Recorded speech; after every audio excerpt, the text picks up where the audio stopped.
The Thalakari Diplomat ship landed on Earth with thunder in the sky and gold fire in its engines. Crowds gathered near the landing zone. Military guards standing alert and news drones flying above. It was a big day for both planets Earth and Thalakari Empire were meeting to talk peace. But nobody expected what happened next. The Thalakari ambassador Zaire walked out of the ship, tall and shining in armor made of living crystals. Her eyes were bright red like fire, and her voice echoed like metal hitting stone. She looked at the humans standing and welcomed scientists, soldiers, and leaders, then laughed. Ape creatures, she said in her alien tongue. So weak, so emotional, and yet they dream of diplomacy. Everyone heard the translator speak.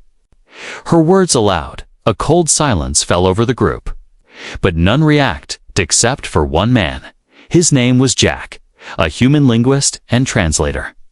Chosen to serve as her communication partner, he had no medals, no high rank, just a calm face and sharp eyes. Zaire looked at him and raised her chin. "You are the translator?" she asked with clear mockery. "You look like a servant, not a scholar." Jack bowed his head slightly and smiled. "I am here to serve," he replied softly, his voice even, his eyes unreadable. Zaire smirked and turned away, thinking he was weak, but inside Jack's mind, something dark had awakened. He had studied the Thalakari for years, watched their videos, read their symbols, and learned their habits. He knew they looked down on humans and believed they could never mix or mate. But Jack also knew a secret during a deep mission on a dead moon. He had found data-old Thalakari tech and medical files. It showed that their species was no longer evolving, no longer growing stronger. They had hit a wall and hidden the truth. That day, Jack made a quiet decision. He would not fight them with guns, nor with politics. He would fight with the one weapon humans still had: the unexpected. And revenge, slow and sharp, like a knife made of ice. That evening, in the embassy hall, Jack stood beside Zaire as she insulted more people. She called the Earth's scientists bookworms with no spine and their soldiers loud pets in armor. Jack took notes, translated, and remained quiet. She thought he was simple, maybe even stupid, but Jack was planning everything. He read her face, her movements, and her body chemistry. He knew when she was tired. He saw how her eyes lingered on rare things: chocolate, music, and even certain humans. Zaire liked power, control, and being worshipped. She had never met someone who saw through her and said nothing. Days passed, and she grew bolder. One night, at a celebration feast, she drank too much of earth wine. She laughed loudly and told stories of how her people once burned 3 planets in a single day. Then she looked at Jack, her eyes hazy and her voice soft. "You're not like the others," she said slowly. "You listen, you obey. Maybe I should bring you back to my planet as a pet." Everyone laughed, including Zaire, but Jack just smiled again. He leaned closer and whispered something in her native language. Her eyes widened, just for a second. Then she laughed again, louder. Nobody knew what he said, but it made her pause. That night, Zaire summoned Jack to her private chamber. She said she needed help with translations, but when he entered, she was not working. She stood by the window, looking out at Earth's stars. Jack entered calmly, holding a small case with data tools. "Close the door," she said, her voice low. He did. What happened next would change the galaxy forever. Outside, no cameras recorded what happened. Inside, power shifted in silence. Jack was not just a translator now. He was a man with a plan. And Zaire, the proud diplomat, had no idea she had already fallen into it, as the stars moved slowly above Earth. And the night grew colder. A quiet war had already begun, not with ships or bombs, but with 2 bodies, 2 minds, and 1 dangerous secret. And in the shadows of that embassy, the first strike of human revenge had already landed. Soft, silent, and completely unforgettable. Zaire sat in her private room. Staring at her reflection in the glowing mirror, the room was filled with warm alien light and the smell of rare spices. She had just finished another meeting where she insulted half the Earth Council without care.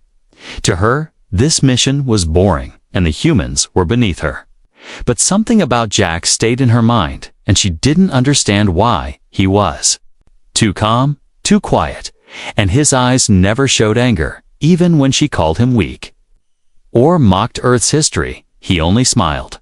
She began to think it was fear, but deep down, she wondered, was it something else? No human dared challenge her but Jack. He didn't need to. He moved smoothly, said little, and somehow always knew what she needed. One night, she found him outside her door, holding tea made from her homeworld's recipe. She never asked him how he knew. She just took it and drank without a word. It reminded her of home, something she hadn't felt in years. And she hated that feeling. In her culture, feelings were weakness, touch was dangerous, and vulnerability was forbidden. But Jack never touched her, not even once. Instead, he watched, he listened, and he understood her in a way no alien ever had. That scared her more than war. Later that week, she asked Jack to help her choose a dress for a diplomatic event. It was not a real request, just an excuse to test him. She walked out wearing a shimmering dark robe, barely covering her skin. "What do you think?" she asked with a smirk, standing close to him. He looked once, then looked away. "You should wear what makes you powerful," he said. That answer confused her, but it also made her chest feel tight. That night, she couldn't sleep. She kept thinking about his voice, his hands, and his eyes. Was it the wine from the feast, or something more dangerous inside her? She remembered what her mother once said when a warrior fears someone weaker. It's not fear, it's desire. The next evening, she invited Jack again, saying she needed help with treaty edits. He arrived, calm as ever. But this time, he brought a gift, just a small cube of Earth chocolate. "I thought you might like this," he said, placing it on her desk. She stared at it, unsure whether to be insulted or intrigued. No one had ever brought her a gift like that, not as a gesture, not as a trap, just ... human kindness. She took the chocolate, slowly tasted it, and her eyes widened. It melted quickly, rich and sweet, and she looked at Jack in surprise. "You study me?" she asked. "I observe," he replied. "And what do you want from me?" she demanded. He didn't blink. He simply said, "Respect." Zaire didn't answer. She turned away and poured herself a drink. She stood near the glowing window, the stars of Earth's sky spinning gently. She felt his presence behind her, quiet but powerful. And without thinking, she asked, "Do humans feel attraction to those they fear?" Jack's answer came slow and soft. "Sometimes, fear shows us who we truly desire." Her heart beat faster, and her hand trembled slightly. She placed the cup down and turned. They were standing close now, the air between them heavy and warm. She reached for his wrist knot with force, but with curiosity. Jack didn't move. But he didn't stop her either. What happened next was like a storm with no sound. No one outside heard it. No cameras recorded it. And no alarms were triggered. But inside her private room, two enemies became something else. Zaire thought she was still in control, that she was just using him to satisfy a passing interest. She didn't know that Jack had studied her species so well. He understood the perfect moment to act. He didn't need to force her, because she invited him in. And that was all he needed. When the night ended, Zaire sat alone, covering herself in the cold light. She felt different, confused, angry, and strangely calm. Jack had already left. Without a word, she clenched her fists and whispered, "What just happened?" But no answer came. The next morning, she met him in the embassy hallway. He stood at attention like nothing happened, calm and respectful. She narrowed her eyes and asked, "Forget last night?" He nodded once, replying, "It was never my memory to keep." Zaire walked away, heart pounding and teeth clenched. She thought she had won a game, but deep down she felt like she had been outplayed, and somewhere inside her body, a quiet transformation had already begun, one that would soon shake the stars. Ambassador Zaire paced inside her room, her hands shaking, her nerves on fire. She hadn't been sleeping well, and her appetite had vanished. Even her skin, usually bright and smooth, had begun to pale and tighten strangely. The Thalakari doctor said it was stress, but deep inside, she knew something was wrong, terribly wrong. Her body was changing. She felt waves of heat, followed by sudden chills. Her vision blurred sometimes, and her thoughts jumped from rage to sorrow in seconds. One night, she vomited after smelling her favorite perfume. The next morning, her bodyguards found her passed out beside her bed. Medical scans were ordered, secret ones, hidden from Earth. She didn't want humans knowing she was unwell. As she sat in the scanning pod, lights blinking around her, Zaire stared straight ahead. Cold sweat ran down her back, and her hands clenched into fists. The machine finished, and the alien medic reading the report froze in shock. He looked at her with wide eyes, his voice low and shaking. "Ambassador, you are with child." Zaire blinked once, her face blank. Then she stood up slowly, grabbed the report, and read it for herself. Her name, her species. And next to the word father, one word burned into her eyes: human. Her scream echoed across the medical bay, shaking the walls and causing guards to rush inside. She tore the report in half, her breathing fast and sharp. "No, this is a lie," she shouted, but her body already knew the truth. The medic tried to calm her. "Ambassador, the genetic markers are clear. This child is real, and it is developing fast." Zaire turned and struck him across the face, then stormed out of the room. Her heart raced with panic and rage. She had been used, tricked by a human, by Jack. She didn't go to her room. She went straight to him. Jack was in the translator's hall, sitting quietly with a datapad in his hands. He looked up as she entered, saw the fire in her eyes, and said nothing. Zaire marched up to him and grabbed his collar, pulling him close. "You did this to me," she hissed. "You planned this from the beginning." Jack didn't resist. He just stared into her eyes. "You gave permission, Ambassador," he said calmly. "You invited me. You touched me. You told me not to speak of it." Her grip tightened. "You knew it would happen, this child." "I knew it could," he replied. Zaire let go and took a step back, trembling with fury. "You will be executed for this," she snapped. But Jack didn't flinch. "Maybe," he said, "or maybe the galaxy will see something new, something powerful." She froze at his words. "What do you mean?" she demanded. Jack stood and stepped closer. "You've seen your own data, haven't you? Your species is dying slowly." Zaire's eyes narrowed. "That's classified information." Jack nodded. "I saw it on that abandoned Thalakari archive years ago. Your people can't evolve anymore," he continued, "but with humans. Maybe the future changes." Zaire slapped him across the face. Jack stood still, blood on his lip, but his eyes didn't blink. "You planned this," she whispered, voice full of hate and fear. "You used me to create what? A symbol, a weapon." Jack wiped the blood and said softly, "I used what you gave me, your pride, your arrogance, your weakness." That evening, Zaire locked herself in her quarters. She sat in silence, staring at her stomach. The med scan was clear. There was life inside her now. Not pure Thalakari, not fully human, but something in between. She placed a hand on her belly and felt a pulse, quick, strange, strong. Outside, news of the ambassador's sickness began to spread. Whispers filled the embassy. Some said she had been poisoned by humans. Others said it was a mental breakdown, but nobody knew the truth yet. Inside the Thalakari council ship, a secret meeting took place. Zyre stood before the High Command and told them what happened, her version.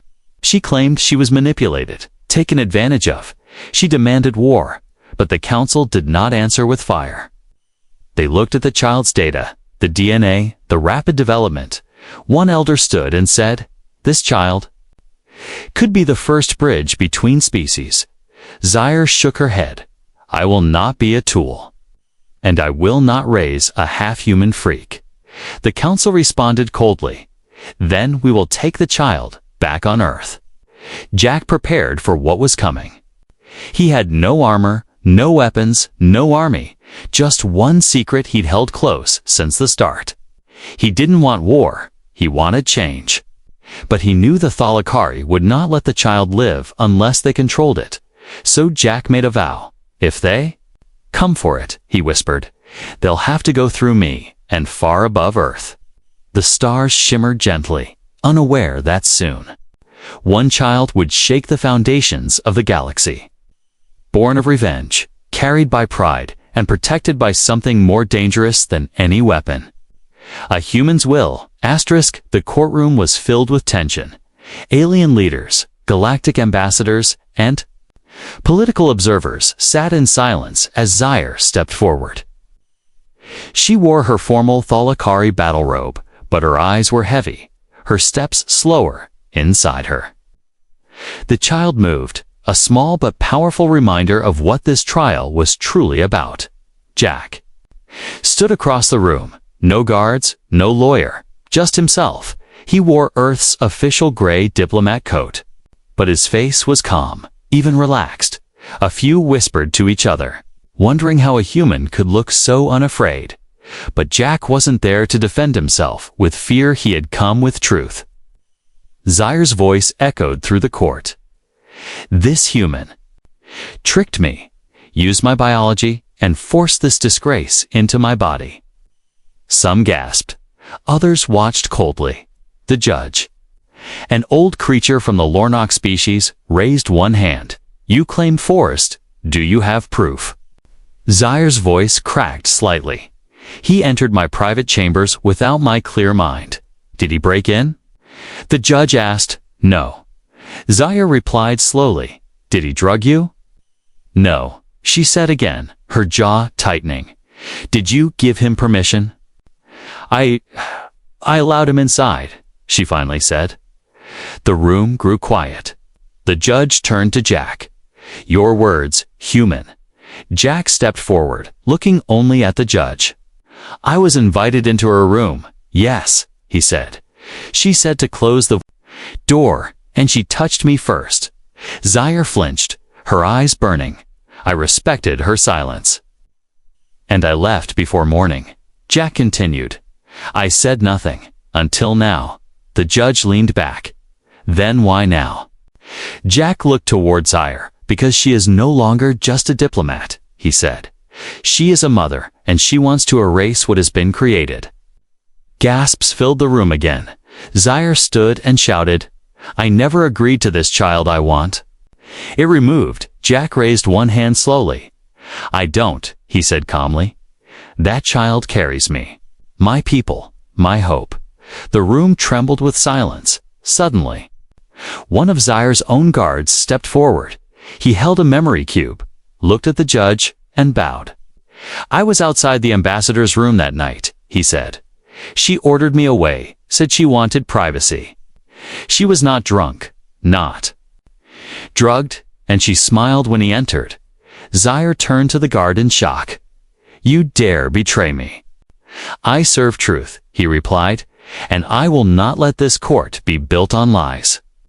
The memory cube activated, showing silent footage. No sound, but clear vision. Zyre opening the door, waving Jack in, smiling. The footage ended. The judge stared long at both of them. "This was no crime," he declared. "This was consent." Zyre's knees almost gave out. Not because she lost, but because she could feel the galaxy laughing. A proud Thalakari warrior pregnant by a human and caught in her own pride. She didn't just lose the case. She lost face. In her culture, honor mattered more than power. And hers was now shattered outside the courtroom. News spread faster than fire. Aliens from across systems sent messages, memes, and mockery. Some praised the human for daring to touch the untouchable. Others cursed him for defiling a symbol of Thalakari pride. But everyone watched, and that made the child inside Zaire. Even more dangerous, back on Earth, military leaders called Jack in for a private meeting. They wanted to study the baby, see if the child was weapon material. Jack refused. "She's not a weapon," he said. "She's my daughter, Zaire." Received offers from private labs, scientists, and even black market dealers. Everyone wanted the child's DNA. She destroyed the messages and isolated herself.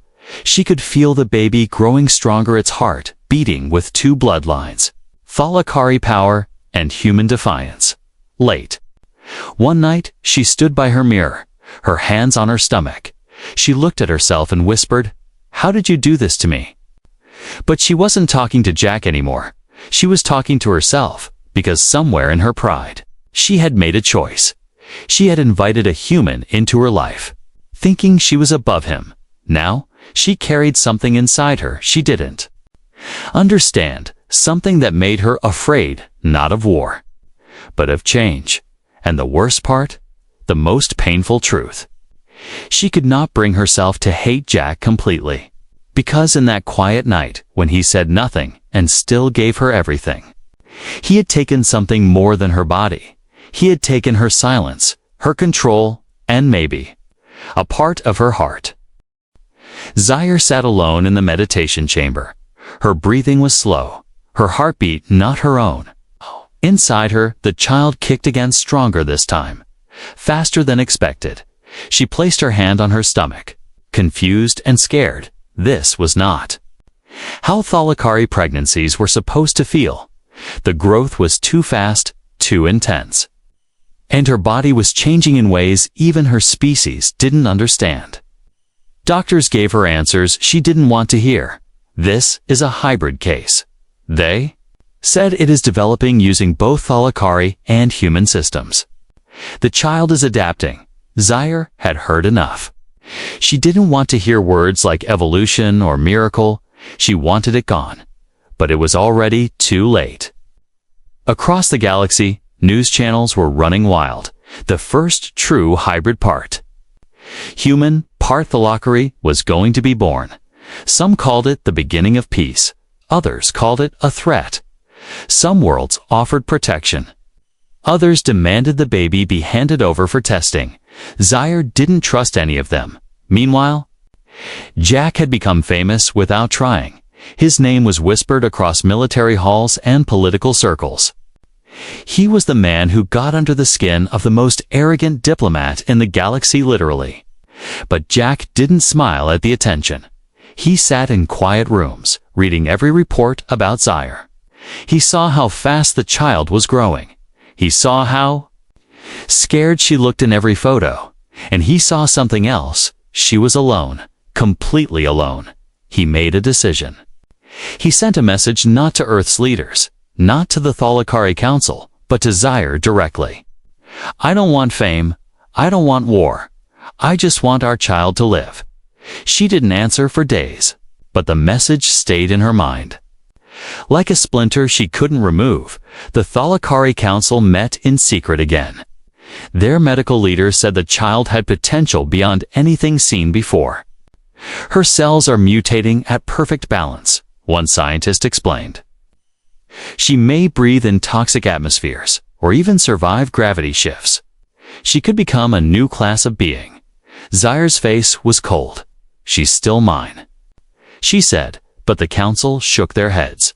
"She belongs to the Empire now." That night, Zaire made her choice. She activated her personal ship in stealth mode, set course away from Thalakari space. She erased her flight logs and changed her identity code. She was going off-grid. She would have the baby in secret, far away from greedy eyes and hungry governments. But she wasn't the only one moving in the dark. A shadow group known as the Intergalactic Genes Syndicate had heard of the child. They believed the baby could be used to create soldiers strong. Fast, loyal hybrids. They placed a bounty on Zyre's head, dead or alive. Across 5 star systems, mercenaries started hunting. Jack found out through an old contact. He didn't hesitate. He stole a scout ship from Earth's military dock and followed her trail through coded signals. He didn't tell anyone he knew. What would happen if they caught her first? He wasn't chasing revenge anymore. He was chasing a future.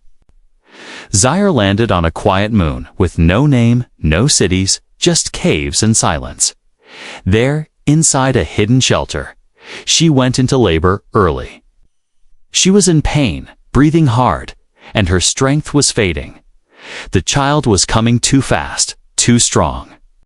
She was alone, and for the first time, she whispered, "Jack, I need you."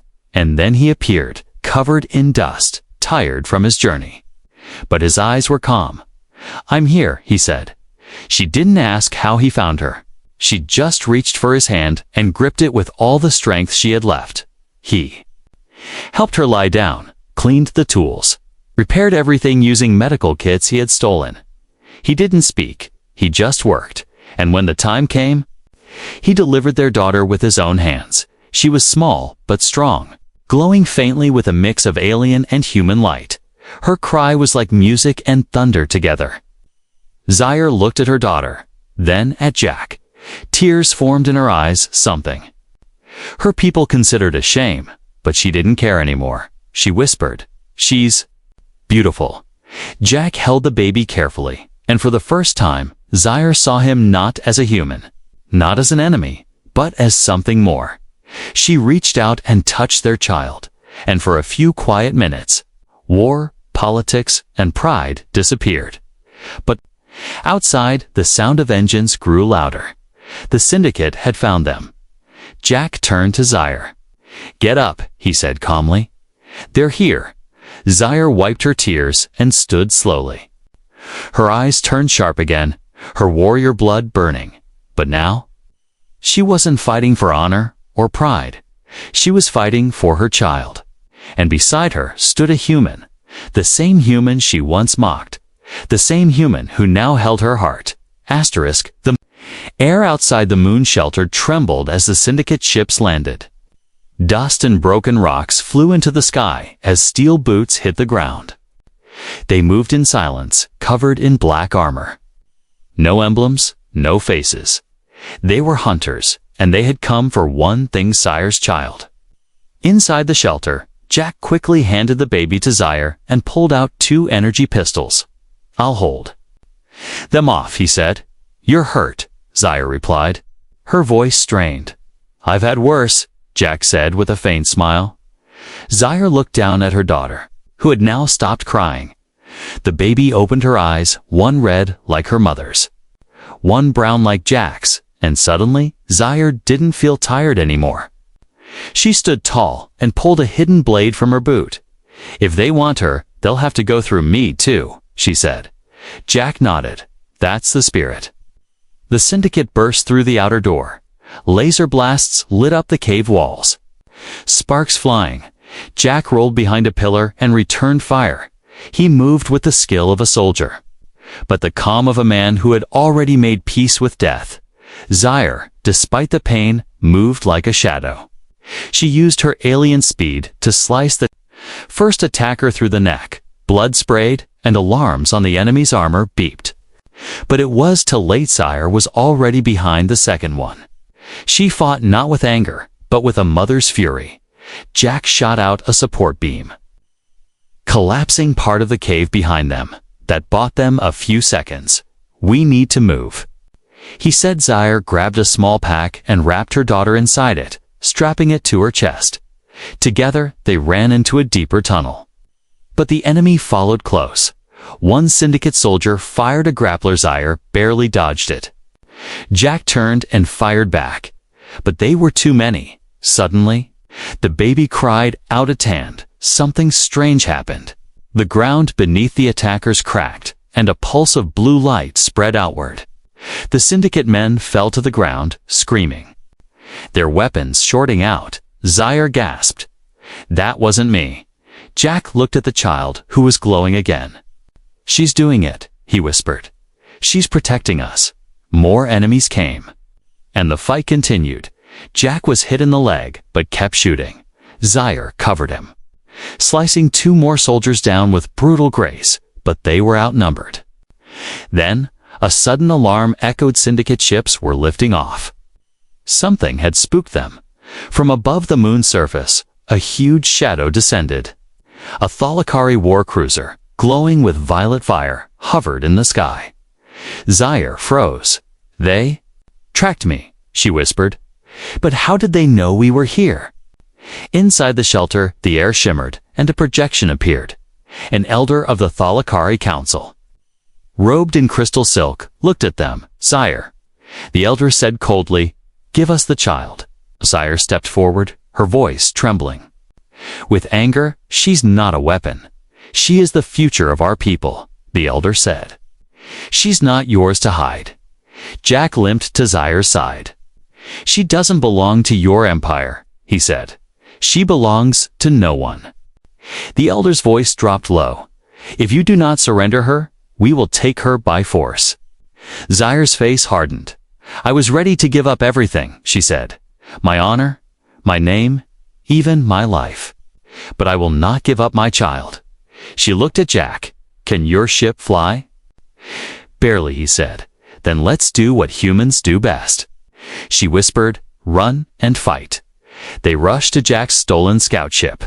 Hidden in a nearby crater, the engines whined as Jack slammed the control panel. "We're not going to outrun a cruiser," he said. "We don't have to," Zaire said, placing her hand on the baby. The ship's systems blinked, then reactivated stronger than before. Power surged into the engines. Shields turned green and weapons glowed. Jack stared at the console. "Is she powering the ship?" Zaire nodded. "She's already rewriting reality." The ship lifted off, just as the cruiser opened fire. They dodged through the sky, weaving between blasts. Zaire took the controls while Jack handled the defense grid.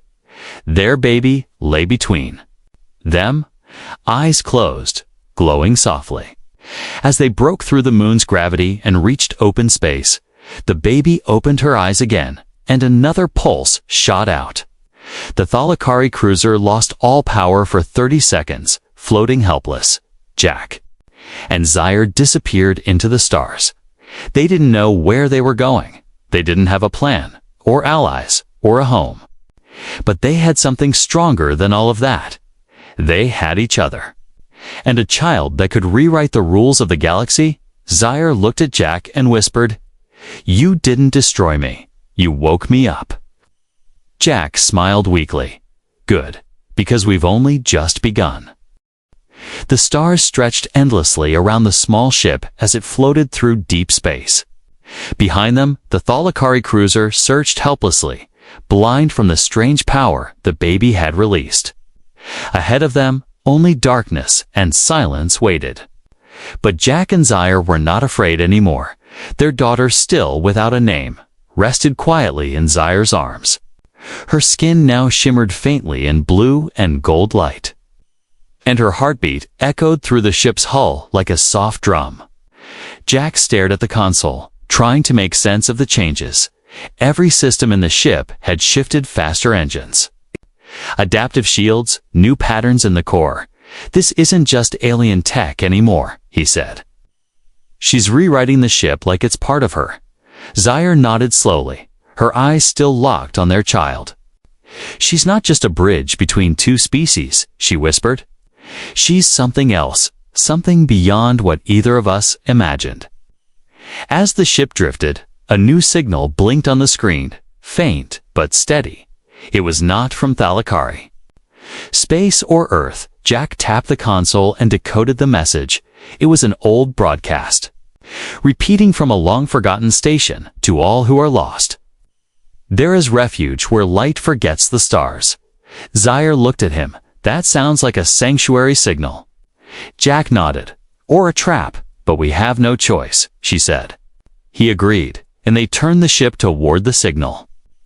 After several jumps, they arrived near a dying star where a massive station orbited in the shadows. It was ancient, built from many civilizations, glowing weakly but still alive. As they approached, automated defenses scanned the ship but then powered down. Doors opened, inviting them inside. They docked slowly, unsure of what was waiting. Inside the station, the air was clean, the lights soft, and the halls quiet, and then they saw them others. Aliens of many kinds, outcasts, rebels, scientists, those who had escaped their governments too. Each one looked at Jack, at Zaire, and then at the child, and they bowed. A tall being stepped forward, half machine, half organic. He introduced himself as Vorak. "You are not the first to flee," he said, "but your child. She is the first of her kind." Jack and Zaire said nothing, only listened. She can change systems, rewrite matter, shape energy. Her mind is not bound by laws we understand. Zaire stepped forward. "We came to protect her, and now?" Vorak said, "She will protect us." Days passed, and the child grew faster than anyone thought possible. She began to speak simple words, form symbols with her fingers, and control small machines with her thoughts. Jack taught her how to laugh, how to ask questions. Zaire taught her how to stand tall, how to defend, how to trust her instincts. And the child called them both by name, Mama and Papa. Outside, the galaxy stirred. The Thalakari Empire offered a bounty for the child's return. Earth remained silent, but watched everything closely. Whispers spread of a new being who could change the laws of nature itself. Some called her a savior, others a threat, but no one could find her, because she was hidden in a place beyond stars, beyond systems, and she was not alone anymore. Inside the station, Zaire and Jack stood beside their daughter as she levitated pieces of a broken satellite. She smiled brightly and said, "I can fix this." And she did. In seconds, Jack laughed softly. "She's building more than machines." Zaire looked around the growing sanctuary. "She's building a future." Vorak offered them leadership. "Others will come," he said. "Some looking for peace, some looking for power. But if you guide her right, she could be the beginning of something new." Zaire was silent for a moment. Then she looked at Jack and said, "I used to think humans were weak." Jack smiled. "I used to think Thalakari had no heart." They both laughed quietly. Their daughter ran between them, glowing like a small sun, and for the first time, they felt something stronger than pride or revenge. They felt hope. As more refugees arrived, the child welcomed them. Machines around her evolved without code. Energy flowed in patterns never seen before. She began to draw shapes that matched ancient star maps once long erased by war. Some believed she was unlocking memory from the universe itself. And when an ambassador from Earth finally reached the station, requesting a meeting, the child looked at Jack and said, "Are they my people too?" Jack knelt and held her hand. "Yes," he said, "all of them. Even the ones who don't know it yet." She turned to the ambassador and simply said, "I'm not here to be used. I'm here to build." And just like that, the universe changed, not with war or politics or weapons, but with a child born of an arrogant alien diplomat and a quiet human who never shouted. A child who is never meant to exist, but refused to be erased. A child of peace, power, and potential. A child who reminded the galaxy that sometimes the smallest heartbeat can shake the stars. And that revenge, when guided by love, can become something far greater.